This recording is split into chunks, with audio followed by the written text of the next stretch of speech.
சாந்தமான கன்னி ராசிக்காரர்கள். கன்னி ராசிக்காரங்க நல்லா தெரிஞ்சுக்குங்க. ஆ, குரு பகவான் பக்கமே போகாதீங்க. ஆ. ஏன்னா உங்களுக்கு அப்படி நேர் எதிர். இது வந்து பாத்தீங்கன்னா, கேந்திராதிபதி தோஷம்ன்றது அந்த சுபர்களுக்கு இருக்கு. அதாவது உபய ராசிகளுக்கு இருக்குன்னு சொல்லுவாங்க. ஸோ கன்னி ராசிக்காரங்க வந்து குரு பகவான வந்து சேவிக்காமல் இருக்கிறது மிக நன்றுங்க. ம். அதே மாரி வந்து பாத்தீங்கன்னா, அவங்க பெருமாள கும்பிடலாம். இது மாரியான சுக்கிரனுடைய ஸ்தலம் ஸ்ரீரங்கம் போயிட்டு வரலாம். அதெல்லாம் போயிட்டு வந்து ரொம்ப விசேஷமா இருக்கும். அவங்களோட லைஃப் ரொம்ப சூப்பராவே இருக்கும்னு சொல்லலாம். குரு பகவானுக்கு சன்னதியோ, இப்ப நான் சொன்ன திருச்செந்தூரோ, ஆலங்குடியோ அல்லது முருகப்பெருமான் கோவிலுக்கெல்லாம் போயிடவே கூடாது. ஓ! ஏன்னா வந்து வெச்சு செய்யும். நல்லா செய்யுங்க. போயிட்டு வந்து பாருங்க. அப்புறம் நீங்களே சொல்லுவீங்க. ஓகே. ஏன்னா அதுக்கும் நான் திரும்ப சொல்றேன்.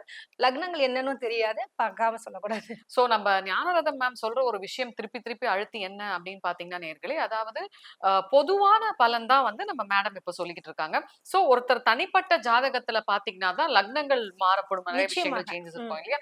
சோ அது வந்து டீடைல்டா பார்க்கும்போது சொல்லுவாங்க. சோ இப்ப மேலோட்டமா வந்து சொல்லிக்கிட்டு ஆமா. இருக்காங்க இது பொது பலன். ராசிக்கு. இது பொதுவான பலன்.